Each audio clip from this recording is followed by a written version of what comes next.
हे guys welcome back to my channel. आजको भिडियोमा हामी चाहिँ पामको दोस्रो वन इक्जाम्पल लिएर आएको छ, जुन चाहिँ क्वेसन यहाँ हेर्न सक्नुहुन्छ। ल अब डाइरेक्ट क्वेसनतर्फ लागिहाल। मैले एउटा इक्जाम्पल चाहिँ राखिदिएको छु, पामको एउटा इक्जाम्पल राखिदिएको छु, तपाईँलाई चाहिँ प्लेलिस्ट चेक गर्न सक्नुहुन्छ। ल अब डाइरेक्ट क्वेसनमा जाम। क्वेसनमा k=2 जुन चाहिँ दुईवटा क्लस्टरिङ युज गर्न भनेको छ, k=3 पनि भन्न सक्नुहुन्छ, क्वेसनमा भन्न सक्छ। सो तपाईँले चाहिँ ख्याल गर्नु होला है त। ल क्वेसनमा चाहिँ k=2 भनेको चाहिँ तपाईँहरूको चाहिँ दुईवटा क्लस्टर युज गर्नुपर्ने हुन्छ। सो ऱ्यान्डमली 10वटा मध्ये तपाईँको दुईवटा ऱ्यान्डमली चुज गर्न सक्नुहुन्छ। मैले चाहिँ 3,4 कता 3,4 एउटा 10 नम्बरको चुज गरेको छु, एउटा 7,4 एउटा 5 नम्बरको चुज गरेको छु। तपाईँले जुनसुकै चुज गर्न सक्नुहुन्छ, नो प्रब्लम। चुज गरिसकेपछि तपाईँहरूले त्यसको नामाकरण M1 अथवा M2 अथवा C1 र C2 जेसुकै नामाकरण दिन सक्नुहुन्छ हो। त्यसपछि म्यानहट्टन डिस्टेन्सको फर्मुला यो एप्लाई गर्नुपर्ने हुन्छ। म्यानहट्टन डिस्टेन्सको फर्मुला एप्लाई गरिसकेपछि त भइ त हाल्यो, त काम सकिगयो त। 7,6 र 3,4 को यो फर्मुला लगाउनुहोस्। त्यसपछि 7,6 र 7,4 को यो फर्मुला लगाउनुहोस्। सेम एज इट इज अरू सबै गर्न सक्नुहुन्छ।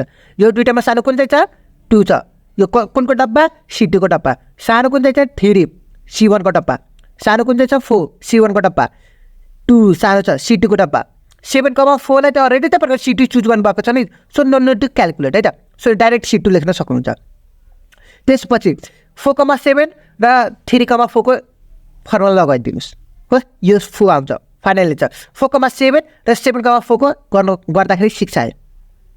यो दुईटामा सानो कुन चाहिँ छ 4 C1 को डब्बा, सानो 3 छ C2 को डब्बा, सानो 1 छ C2 को डब्बा, यो 1 छ सानो C2 को डब्बा 0। जुन चाहिँ तपाईँको 3,4 लाई चाहिँ अलरेडी तपाईँले C1 लेट गर्नुभएको छ नि त। सो क्यालकुलेट गर्नु परेन, डाइरेक्ट C1 लेख्दा हुन्छ।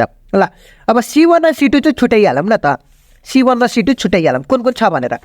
C1 भन्नु पर्दा तपाईँहरूको कुन कुन छ त भन्दाखेरि एउटा 2,6 एउटा 3,8 भयो, एउटा 4,7 3,4 सुरुमा चाहिँ C1 भनेपछि 3,4 भयो, 2,6 चाहिँ कता गयो भन्दाखेरि यो भयो हो।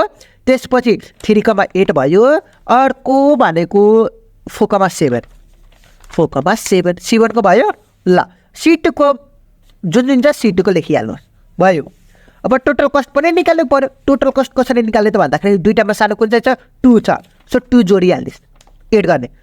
2 र 3 7 भयो, 7 मा 4 जोड्दाखेरि 11 भयो, 11 र 2 जोड्दाखेरि 11 12 13 भयो, 13 14 15 16 17 भयो, 3 20 भयो, 21 22 भयो हो। सानो भ्यालुहरू 22 कसरी भयो त फेरि 2, त्यसपछि 3 2 र 3 5 5 4 9 10 11 11 11 भने 12 13 14 15 16 17 18 19 20 हुन्छ। यो लास्टको चाहिँ 0 हुन्छ नि त। कता कता यो लास्टको 0 हुन्छ नि त। सो तपाईँलाई यो 2 भयो 3 भयो 4 भयो 2 भयो 0 भयो 4 3 भयो 1 भयो 1 भयो 0 भयो, यसरी एड गर्नु। सो सबै चाहिँ तपाईँको 20 भयो है त। ल अब हामीले चाहिँ के गर्छ, इक्वेसन नम्बर 2 मा के गर्छ त भन्दाखेरि हामीले चाहिँ अब C1 र C2 को मध्ये कुनै एउटा भ्यालु चेन्ज गरिदिन्छौँ। जुन चाहिँ C1 को ठाउँमा 3,4 छ, C2 को ठाउँमा तपाईँको 7,4 छ कि छैन। सो तपाईँले C1 र C2 मध्ये कुनै एउटा भ्यालु चुज गर्न के अरे चेन्ज गर्न सक्नुहुन्छ। जुन चाहिँ मैले इक्वेसन नम्बर 2 मा के गरेको छु, C1 को भ्यालु 3,4 चाहिँ सेम एज इट इज राखेको छु हो। 3,4 चाहिँ सेम एज इट इज राखेको छु। C2 को ठाउँमा 7,4 को ठाउँमा मैले 7,3 अर्को भ्यालु चुज गरेको छु। 7,4 को ठाउँमा मैले 7,3 चुज गरेको छु, जुन चाहिँ इक्वेसन नम्बर 2 मा हेर्न सक्नुहुन्छ। सेम एज इट इज तपाईँहरूको चाहिँ म्यानहट्टनको डिस्टेन्सको फर्मुला लगाउनुहोस्, क्यालकुलेसन गर्नुहोस् भयो। ल त्यसपछि सानो कुन चाहिँ 3 भनेपछि क्लस्टर 2 मा गयो, 3 सानो छ C1 मा गयो भनेपछि 4 छ सानो C1 मा, 3 छ C2 मा, 1 छ C1 मा, 4 छ C2 मा, सरी C1 मा, 2 छ C2 मा, 0 C2 मा, 2 C2 मा, 0 C1 मा। C1 र C2 छुट्याइदिनुहोस् क्लस्टरिङ 1 क्लस्टरिङ 2 भनेर। पहिला हाम्रो चाहिँ 3,4 C1 भयो, C1 अर्को चाहिँ 2,6, त्यसपछि 3,8 र अर्को भनेको हाम्रो 4,7 भयो। C2 भनेको C2 को लागि अर्को C2 भनेको 7,3 भयो एउटा, त्यसपछि 8,6 अर्को भनेको 8,5 7,4 त्यसपछि 6,2 त्यसपछि यो त 7,3 त भइसकेको छ र लास्टमा 6,4 भयो।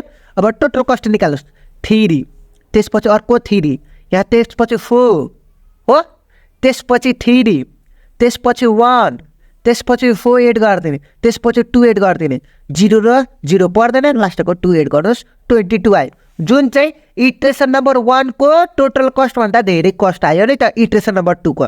यो दुईटा कम्पेयर गर्नु त कुन चाहिँ धेरै आयो यो धेरै आयो। धेरै आएपछि यो C2 को भ्यालु चेन्ज गर्नुभएको छ नि त तपाईँहरूले। अब चाहिँ इटरेसन नम्बर 1 मा जे छ त्यही नै तपाईँको फाइनल एन्सर भयो। बुझ्नुभयो किन भन्दाखेरि इटरेसन नम्बर 2 को लागि तपाईँको टोटल कस्ट धेरै आयो नि त त्यसको कारणले गर्दाखेरि के गर्छ यो धेरै आउने बित्तिकै ब्याक इटरेसन नम्बर 1 को जे क्लस्टरिङ चुज गर्नुभएको थियो इटरेसन नम्बर 1 को जे क्लस्टरिङ चुज गर्नुभएको थियो त्यही नै तपाईँको फाइनल एन्सर हुन्छ र फाइनल क्लस्टरको एन्सर हुन्छ। बुझ्नुभयो ल्याङ्ग्वेज हेर्नु त the cost of at this time is 22 which is the larger than the previous cost so under the swap undo the swap भन्नुपर्छ हामीले इटरेसन 2 मा स्वाप गरेको छ नि त C2 को भ्यालु चेन्ज गरेको छ नि त अब चेन्ज नगर्ने इटरेसन नम्बर 1 मा जे छ त्यही नै राख्दिने। हेयर्स 3,4 and 7,4 are the final medoid र therefore the cluster obtained final are यिनीहरू लेखिदिने भयो ल। This one is final example भन्नुपर्छ फाइनल एन्सर भन्न सक्नुहुन्छ। अब तपाईँहरूको थर्ड वान इक्जाम्पलमा के सिकाउँछु त भन्दाखेरि मानव यो टोटल कस्ट 20 भयो इटरेसन 2 मा चाहिँ सानो भयो भने के गर्ने यो टोटल कस्ट सानो भयो भने के गर्ने इक्जाम्पल नम्बर थर्ड वानमा सिकाउनु चाहिँ जुन चाहिँ नेक्स्ट भिडियोमा सिकाइदिनेछु।